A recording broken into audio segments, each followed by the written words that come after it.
Hello. Good afternoon, everybody. I brought some heavy hitters in here with me today. Today marks 1 month of President Trump's return to the Oval Office, and there is no denying this administration is off to a historic start. The president has already signed 73 executive orders. That is more than double the number signed by Joe Biden and more than quadruple the number signed by Barack Obama over the same period. These executive orders have ended burdensome regulations, sealed the border, unleashed our domestic energy sector, eliminated divisive DEI from our federal government, stopped the weaponization of government, cut waste, fraud, and abuse, reinstituted America First trade and foreign policies, and ultimately restored common sense. The president also signed the Laken Riley Act into law, which ensures ICE will detain illegal aliens arrested or charged with theft or violence. As of today, the Senate has already confirmed 18 cabinet-level nominees, which is more than at this point under the Obama administration in 2009, and more than double the pace of the Biden administration in 2021. And today, we expect Kash Patel to be confirmed as the next director of the FBI. We are proud to announce that the president will host his first official cabinet meeting here at the White House next Wednesday, February 26th. In just 4 weeks, President Trump has already hosted the leaders of Israel, Japan, Jordan, and India. And next Monday, the president will host France's President Emmanuel Macron. And on Thursday, the UK Prime Minister Keir Starmer will visit the White House as well. As you all know, over the past month, the president has taken questions from the press, all of you, nearly every single day, sometimes on multiple different occasions in the same day, on any topic any of you wish to talk about. President Trump set the tone on this approach immediately when he took more than 12 times the questions in his first few hours in office, as Joe Biden did in his entire first week. Yesterday, we hosted a local media row here at the White House with television and radio stations from across the country that reached up to 60 million viewers and listeners. In our ongoing pursuit of transparency on this 1 month celebration, I am thrilled to bring 3 of my colleagues and our policy experts here at the White House to further recap this incredible first month of accomplishments in greater detail. We have Deputy Chief of Staff for Policy and Homeland Security Advisor Stephen Miller, the Director of the National Economic Council, Kevin Hassett, and our National Security Advisor, Mike Waltz. I will hand it over to them. They will deliver brief remarks on the accomplishments of this administration in the first month, and then we will open it up to Q&A. When we open up the Q&A portion, I do ask, for the sake of efficiency in this room, that you direct your question to the principal you seek an answer from, and I will call on you in this room. But first, I will let them roll through their remarks, and first up, I'll turn it over to Stephen Miller. Thank you. It's great to be back. And I want to just thank you all for joining today, our 1-month celebration of the most historic opening to a presidency in American history. No president comes close to what Donald Trump has achieved over just the last 30 days. He has packed 8 years of transformative action, restoring this nation, restoring our laws, restoring fairness, restoring economic opportunity, restoring national security in just 1 month. No one in this country has ever seen anything like it. And when you look at the consequentiality and the significance and the transformative nature of the actions he's taking, it truly defies description. For example, in just one area, this nation has been plagued and crippled by illegal discrimination, diversity, equity, and inclusion policies. It's strangled our economy, it has undermined public safety, it has made every aspect of life more difficult, more painful, and less safe. He has ended all DEI across the federal government. He has terminated all federal workers involved in promulgating these unlawful policies. He has ended diversity, equity, and inclusion in all federal contracting. He has restored merit as the cornerstone of all federal policy, restored the full, fair, impartial enforcement of our federal civil rights laws for the first time in generations. And he has cracked down on individuals across this government and nonprofits who have engaged in illegal racial discrimination against the American people. This includes making clear to every educational institution in this country that ending diversity, equity, and inclusion, ending unlawful race discrimination, is a precondition of receiving federal funds.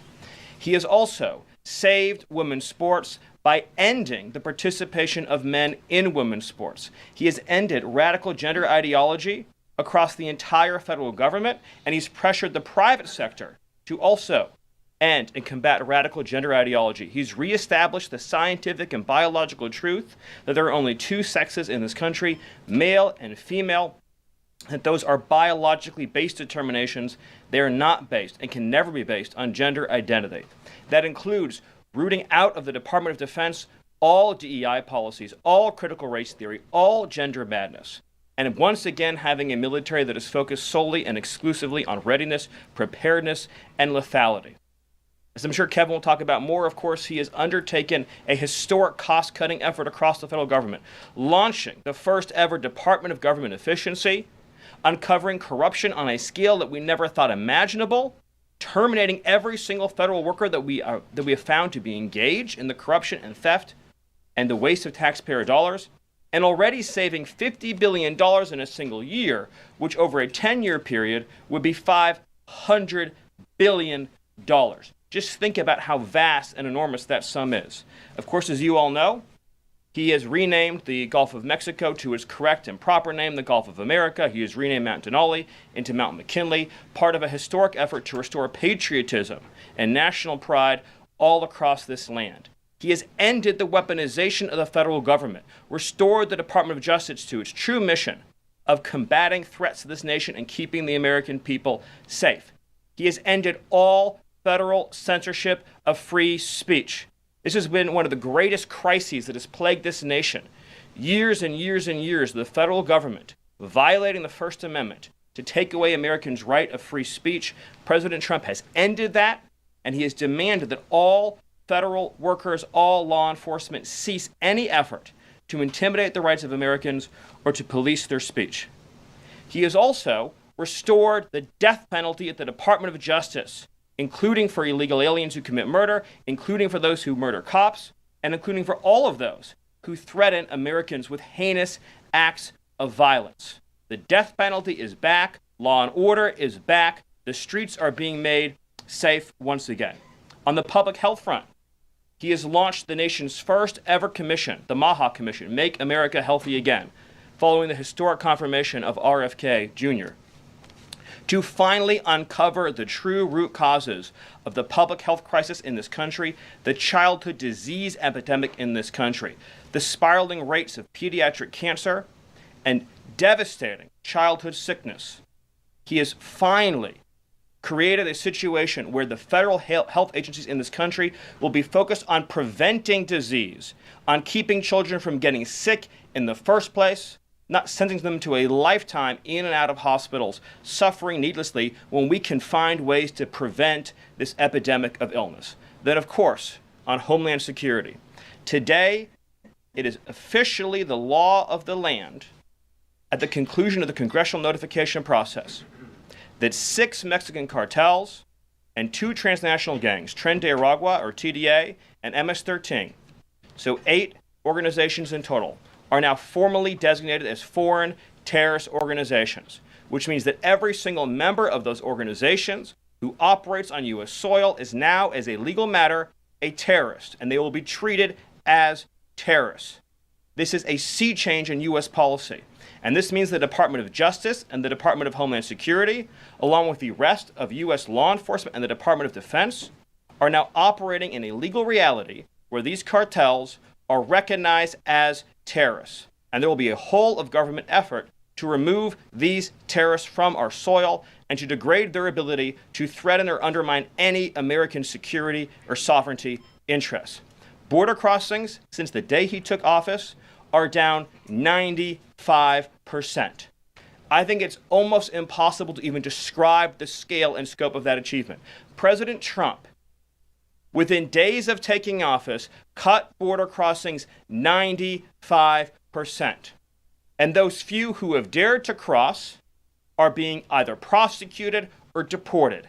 They're either facing significant jail time for trafficking, smuggling, harboring, aiding, impeding, or they're being immediately removed from our soil. Either way, at the end of the process, they are going home. He's re-implemented Remain in Mexico, and he has obtained historic cooperation from foreign countries all around the world in accepting their deportees back. And he has used the United States military to fully seal the southern border with a historic deployment of both active duty and National Guard troops, resumed the building of infrastructure, he has opened up Guantanamo Bay, and he's using military aircraft to carry out deportations all across this country. And ICE is joining with ATF, DEA, and FBI to carry out the largest deportation operation in American history. The criminals are going home. The border is sealed shut. America is safe, sovereign, proud, and free. We are a nation that everyone in the world understands all across this planet. You do not come here illegally. You will not get in. You will go to jail. You will go home. You will not succeed. This is the biggest and most successful change in any area of law enforcement that this nation has ever seen, and he did it in under 1 month. Thank you. Yes. Well, thank you, Caroline. Thank you, Stephen. One of the things that President Trump cares most about is job creation, and it was about 7 years ago I had the honor of joining you in this room for the first time, and it looks like we've created a lot more jobs in the last month. Look at how many people are here. My estimate is about 180, but I didn't count. So thank you. It's really an honor to be back here. I think that I just want to go over a few things and then hand it off to Mike. The first thing is that the president has told us to prioritize fighting inflation. And he had to do that because, as you know, President Biden let inflation get completely out of control. And he did it with policies that made no sense. They made no sense. A lot of times you people say to us, our friends the journalists, why are you doing that? But I like to think, why did they do that? Why did they spend so much money? And then why did the Fed print so much money so that we had inflation as high as we've ever seen since Jimmy Carter? So why did they do that? So we're addressing inflation. We didn't have to address it in the first term because it was always in the ones, almost always. But we're going to get it back there. And how are we doing it? Well, we're doing it with a plan that President Trump and I and others have talked about in the Oval that involves like every level of fighting inflation. First, the macroeconomic level. We're cutting spending. We're cutting spending in negotiations with people on the Hill. We're cutting spending with the advice of our IT consultant, Elon Musk. And then we're also looking into supply side things, like restoring Trump's tax cuts, maybe even expensing new factories so that there's an explosion of supply. If you have an explosion of supply and a reduction in government demand, then inflation goes way down. And then one of the things that you want to say is, well, when are you going to see it? Well, the first thing that you'll see when the markets believe that we're going to get inflation under control is that the 10-year Treasury rate goes down, because that's how they think about future expected inflation. And so we're still going to see some memory of Biden's inflation. It's not going to go away in a month. But the 10-year Treasury before the last consumer price index had dropped about 40 basis points. 40 basis points because markets were optimistic about our ability to fight inflation. 40 basis points is kind of not a fun thing to say. Economists talk that way. I apologize. But the way to think about it is, for a typical mortgage, if that affects the mortgage rate, then it's going to save a typical family buying a house about $1,000 a year. And that's just in our first month. Okay. The second thing we've done is we've had a lot of trade talks. In fact, I was just meeting a minister from Mexico with Howard Lutnick just a couple of hours ago. And we're talking about reciprocal trade, and we're also talking about the fentanyl crisis. And so reciprocal trade is about our government treating other governments the way they treat us. We want trade to be fair. It turns out that Americans have been disadvantaged by foreign governments over and over, and President Trump wants it to stop. And the fact that struck me as most noticeable when I started to look at what President Trump was asking us to do is that last year we have data, U.S. companies paid $370 billion in taxes to foreign governments. $370 billion. Last year, foreign multinationals paid us $57 billion in taxes. We have 1/4 of world GDP. They have 3/4 of world GDP, and we're paying 370, they're paying 57. This is not reciprocal. We're going to try, or we're going to, fix it. The other thing that we've done is we've had an all-of-the-above energy approach that's led by Doug Burgum and Chris and a really large team, EPA. And we've already made so many actions that are going to affect the price of energy and lower inflation. We've opened up 625 million acres to energy exploration. We've cut 50 years of red tape. that makes it so you can't have permits. And we've even made it so that when you go home, if you get a new one, then you can take a shower or flush a toilet or read under a light bulb. We're doing that too. So finally, let's just think about like the facts that we can see right now that we think are awesome. So guess what? Small business optimism has gone up by the most ever since President Trump came in. ISM, which is the measure of what's going on in manufacturing, it's expanding again for the first time in years. CEO confidence is the highest it's been in years. And the reason people are thinking this is that our policies give people cause for optimism. And then I want to reiterate what Stephen Miller said, because it's so important, and it's so important for financial markets to start to digest this, that if, say, the Treasury Secretary or any cabinet secretary with Elon Musk is able to find some savings, say $100 billion, well, in CBO land, that's actually like about 10 times that, or maybe 12 times that, over a 10-year window. And so when you're thinking about the negotiations right now over reconciliation and thinking about, well, 4 trillion, 5 trillion, well, those numbers in terms of the savings are going to end up being small because of all the waste that we're finding. And so we're incredibly optimistic about the future of inflation and the future of our economy. And we're optimistic because we're making so much progress so far, and we already see it in market prices. And with that, I'll hand it off to Mike. All right. Thanks, Kevin. Well, good afternoon. What a month, and what a sea change in our foreign policy. In addition to what we're doing on the border and restoring American sovereignty, in addition to what we're doing in our economy and the job creation and the inflation reduction, we are bringing the world back to where it was at the end of President Trump's first term, which is a world of peace, prosperity, and looking forward and getting us out of the chaos that we've just seen over the last 4 years. So over the last month, just to name a few, I had the honor of sitting in the Oval Office as President Trump spoke with President Putin, and then immediately spoke with President Zelensky, and both of them said only President Trump could bring both sides to the table, and only President Trump could stop the horrific fighting that has been going on now for the better part of 4 years,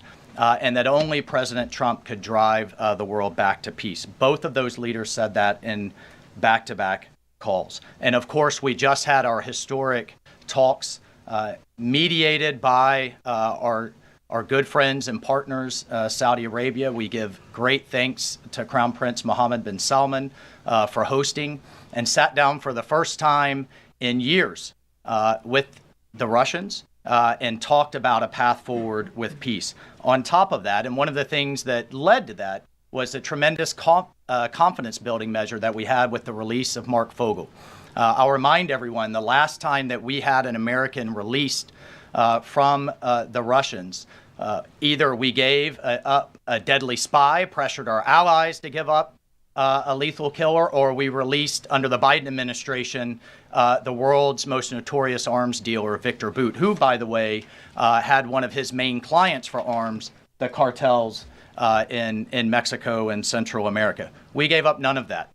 This was released as a confidence-building measure, working with our great Middle East envoy, Steve Witkoff, and our Secretary of State as a first step towards opening these talks and then moving forward towards peace. On top of that, we've secured, just in a month, the return of 12 American hostages from Russia, from Bulgaria, from Venezuela, the Taliban, and Hamas. Excuse me, that's from Belarus, not Bulgaria. We also had, for the first time in quite some time, we took out a senior leader of ISIS, an international financier and recruiter that the military had been trying to take out for quite some time, and wasn't able to do so, frankly, because of a bureaucratic approval process.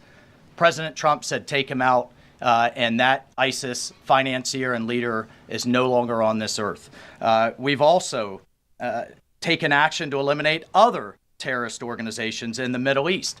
We drove before the president was even in office. He started talking consequences for people that would hold Americans. Heretofore, there's been nothing but upside.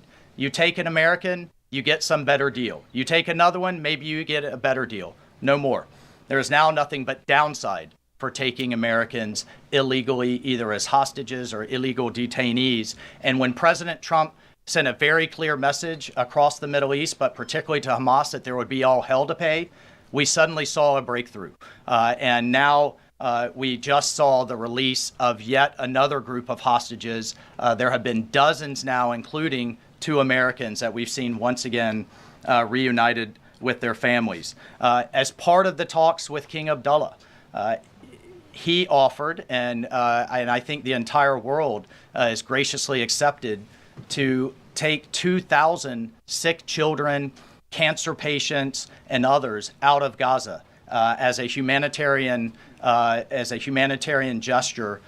2,000 Gazans will come out of that hellhole that it is, that wasteland that Gaza is right now, with unexploded ordnance, with debris everywhere, with no sewage, with no water. And President Trump has put forward a plan to deal with the practical reality that is 1.8 million Gazans now truly suffering.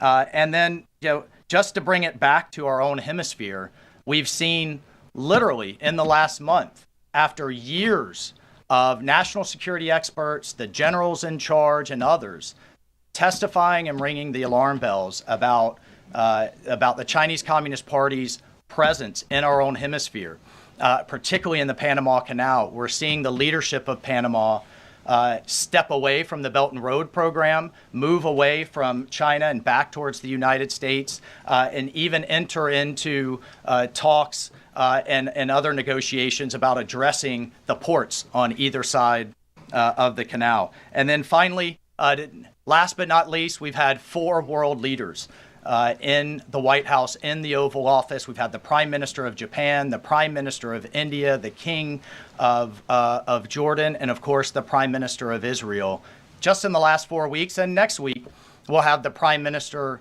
of the United Kingdom, and we'll have the President of France, Macron. So President Trump is on what we call Trump warp speed. We are all honored to be really serving under his leadership and his vision. And truly, when we all say, and the president himself says, he is a president of peace.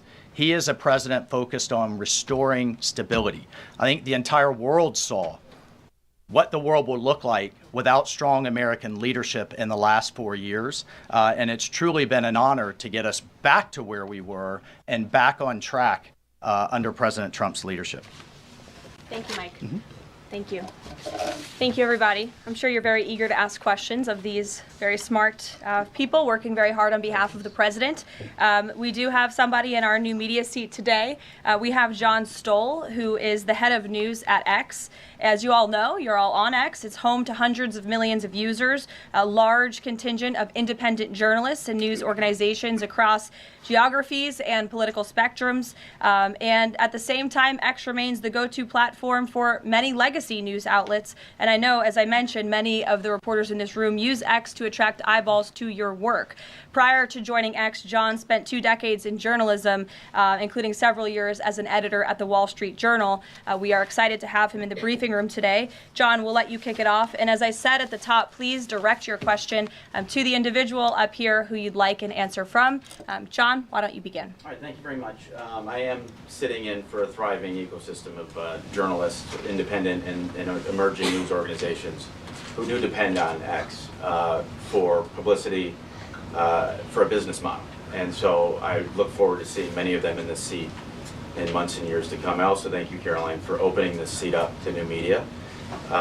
It really is a testament not only to your open-mindedness, but also to innovation, that you'd actually think about, folks that are not traditionally credentialed to be in this room, and not only have a question, but also to witness. This is at a very important intersection of power and the free press. Mm-hmm. And so just the ability to witness this and be part of it, it brings everybody's game up. So Thank you for that. I think this is for Mike. My question is about Ukraine. Sure. For about more than 10 years, I've been fascinated, like many, with what's going on. Was in Northern Europe, working out of the Baltics when Crimea was annexed, and was a lot of this came on Twitter. The platform used to be known as Twitter. Was a lot of European leaders would talk about their disappointment and solidarity with Ukraine, but when it came to actually doing something, it felt like they were passing a hot potato and sent it over the Atlantic. I wonder how much of what we're seeing right now out of the administration and President Trump is a call to Europe and the European leaders and the allies that we've traditionally had to pick up that hot potato and start doing something a little bit more concrete to win and preserve the peace in Ukraine. The second question I have is, it's related, is there's been a lot of speculation that President Trump and the administration might be manipulated by Vladimir Putin. I wonder if you can just talk a little bit about the administration's posture and your confidence in the competence of this administration to go toe-to-toe with Vladimir Putin.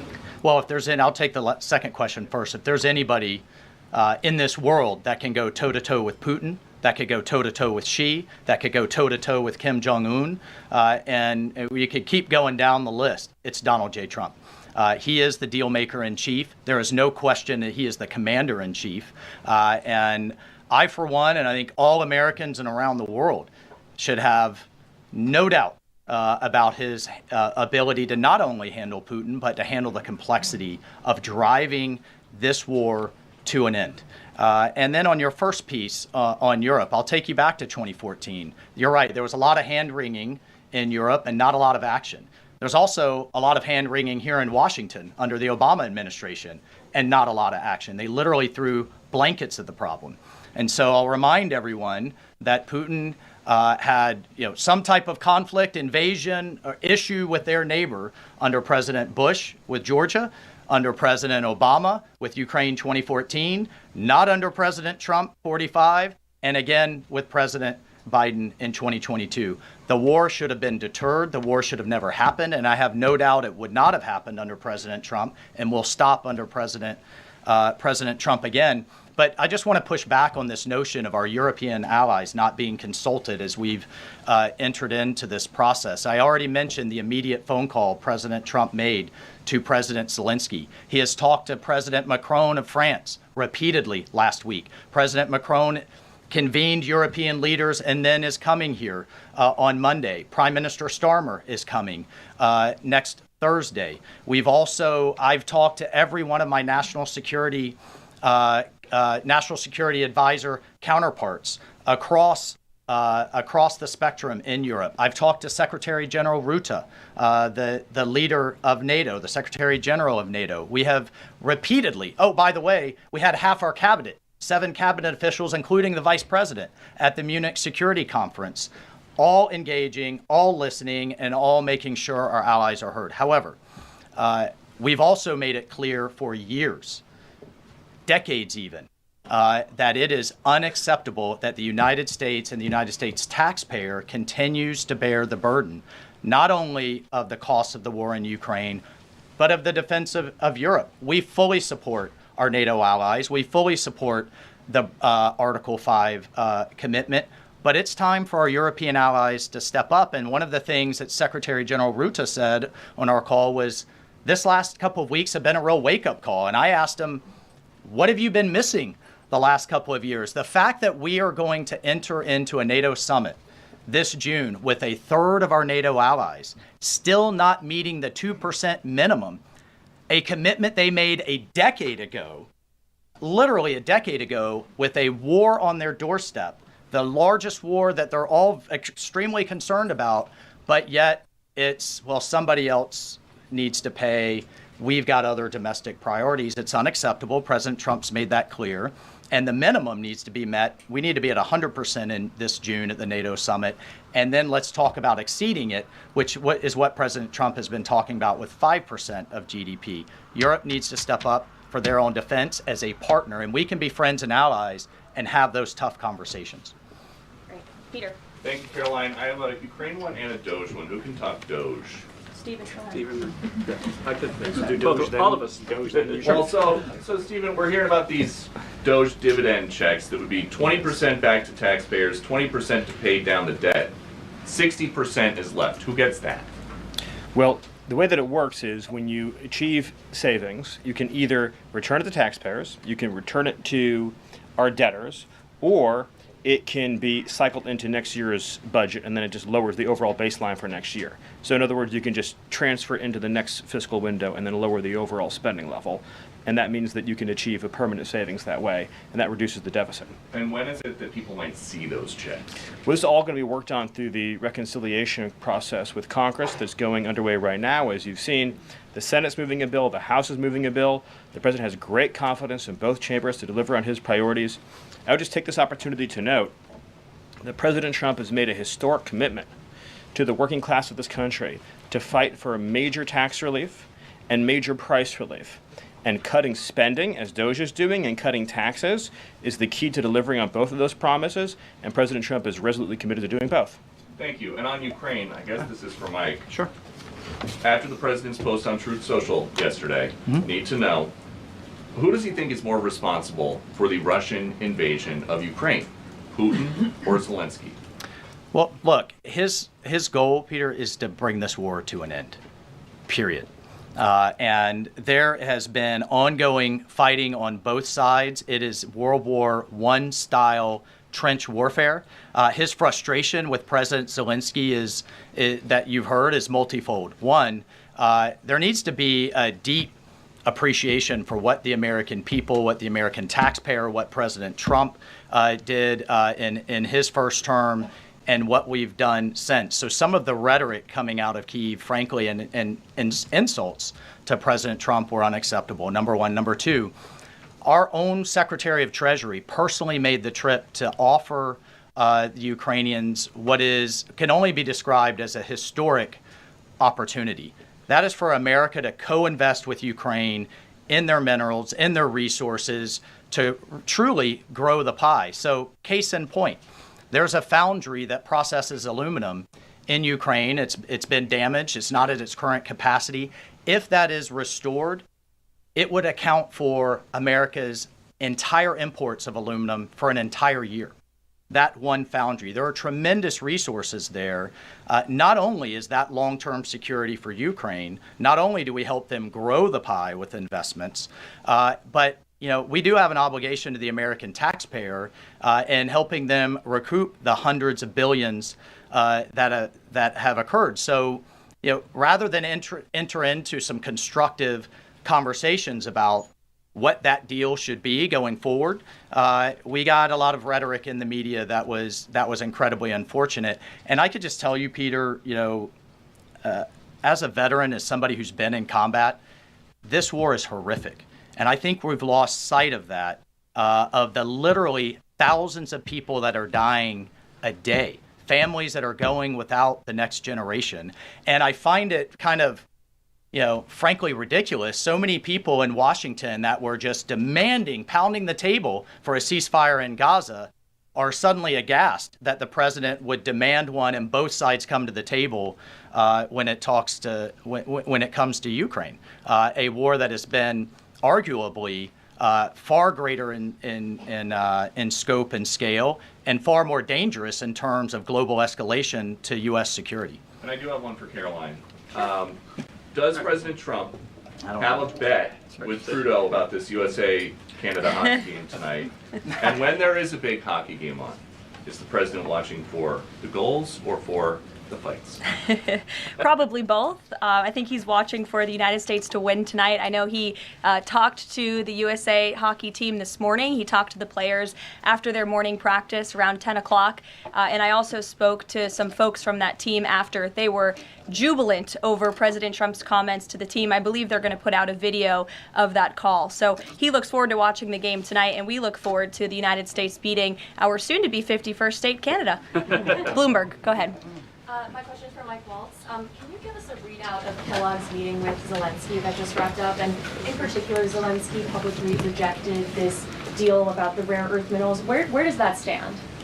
Well, we're going to continue to have, he needs to come back to the table, and we're going to continue to have discussions about where that deal is going. Again, we have an obligation to the taxpayer. I think this is an opportunity. The president thinks this is an opportunity for Ukraine going forward. There can be, in my view, nothing better for Ukraine's future and for their security than to have the United States invested in their prosperity long term. And then a key piece of this has also been security guarantees. Look, the reality that we're talking about here is it in Ukraine's interest? Is it in Europe's interest? It certainly isn't in Russia's interest or in the American people's interest for this war to grind on forever and ever and ever. So a key part of his conversation was helping President Zelensky understand this war needs to come to an end. This kind of open-ended mantra that we've had under the Biden administration, that's over. And I think a lot of people are having a hard time accepting that. And then the other piece is there's been discussions from Prime Minister Starmer and also President Macron about European-led security guarantees. We welcome that. We've been asking Europe to step up and secure its own prosperity, safety, and security. So we certainly welcome that, and we certainly welcome more European assistance. As I told my counterparts, come to the table with more if you want a bigger seat at the table. And we've been asking for that for quite some time. And has Russia pushed for sanctions in your talks with them? And have you consulted with international partners and allies about potentially rolling back sanctions in these negotiations to end the war? The talks with our Russian counterparts, both with my counterpart, the National Security Advisor, Secretary Rubio's counterpart, the Foreign Minister Lavrov, it really was quite broad, focused on what is the goals for our broader relationship. But very clear that the fighting has to stop to get to any of those brighter goals. And as a first step, we're just going to do some common sense things like restore the ability of both of our embassies to function.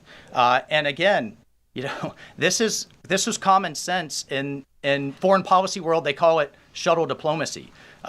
We have to talk to both sides in order to get to both sides to the table. And both sides have said only President Trump could do that. Deanna.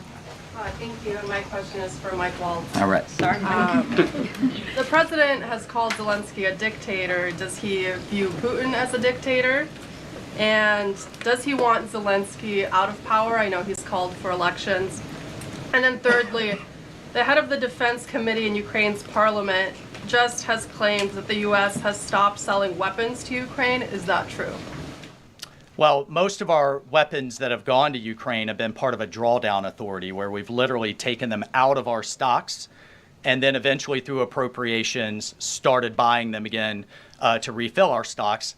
I'll just state that there has been a lag in a lot of that process. So many of our stocks, as we look at our operations around the world, are becoming more depleted. That's one of the reasons many people have had a lot of concern about when does this end? How much is it going to take? How many lives will be lost? How much will we spend? As a member of Congress, we repeatedly asked the Biden administration those questions, and we never got a satisfactory answer.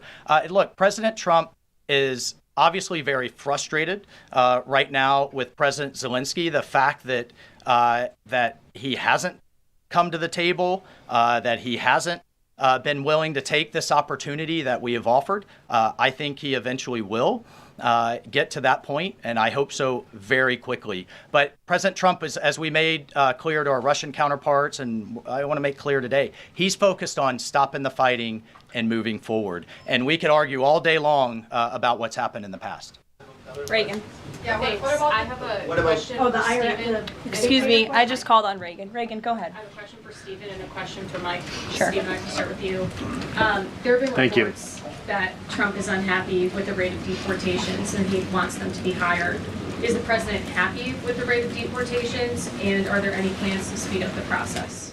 Well, first of all, we all appreciate the encouragement from the media to deport as many illegal aliens as humanly possible. So thank you, and I will promise you that the full might of the Department of Homeland Security, the Department of Justice, the Department of Defense, and every element and instrument of national power will be used to remove, with speed, all criminal illegals from the soil of the United States of America, to enforce final removal orders, and to ensure that this country is for American citizens and those who legally belong in this country. We inherited an ICE that was completely shuttered. We inherited a Department of Homeland Security whose sole mission was to resettle illegal aliens within the United States of America. In 30 days, the president sealed the border shut, declared the cartels to be terrorist organizations, has increased ICE deportations to levels not seen in decades, and we are shortly on the verge of achieving a pace and speed of deportations this country has never before seen. Thank you. And Mike, there have been reports that there's some underground opposition to Trump's pick for Undersecretary of Defense and Policy, Elbridge Colby. Have you or anyone from the administration been personally lobbying senators to support Elbridge Colby? Look, I've worked with Bridge Colby in the past. He has the president's full support to be the Undersecretary of Policy, which will be a critical policy arm for Secretary Hegseth going forward that will implement a lot of these policies. And really, that's been to the extent of it. I think there's been a lot of kind of, breathless, back and forth in the press, but we're full speed ahead to get the president's team in place so we can implement his America First policy. Thank you. Mike has spoken pretty extensively. Does anybody have questions for Stephen or for Mr. Hassett? Nobody wants to talk about the economy? Sure. IRS? Okay, go ahead. This would be for either one of you. So we reported, several other outlets have reported that about 3,500 people are due to be lose their jobs at the IRS by the end of the week.